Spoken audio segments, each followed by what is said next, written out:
pai suang min mangai na thuộc lệ san sia hi ka don sa in thu lệ lai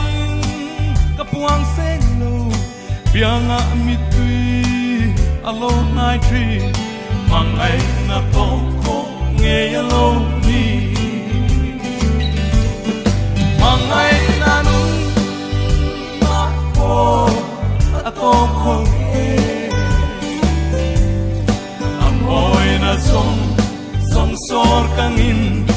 aro puina ngei po min la hetia kapangai na ma lero puini ka the na song in kapuang na ki theng po in ka sui se tan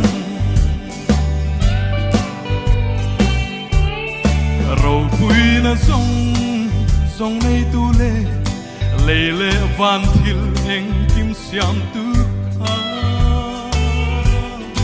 saruak maya lâu piang chuakin saruak mayin pamat sang ta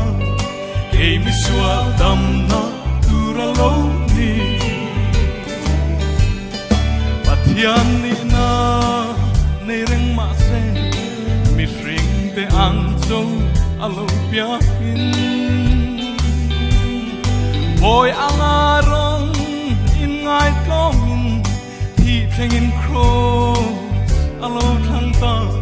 game visual dam na tura lo ni mangai inanu na po to ko ke amoy na song sor kangin aro puina ngei po min la hetia ngapangai na maglero puini ka na song in kapuang nga ki theng po ka sui zetan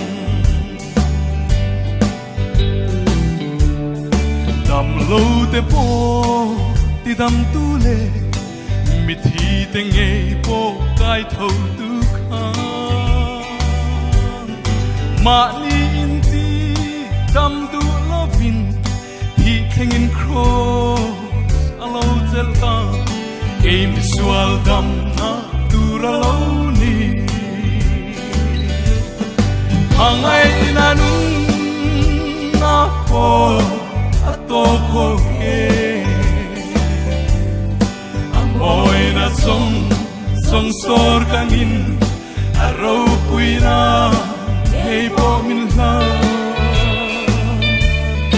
hetia ngapangai na maglero puini ka na song in kapuang nga ki theng po in ka sui zetan yam pui tuara arum lai pon am mel ma te tang po a trong trai kapa ani hingai dam ro until the an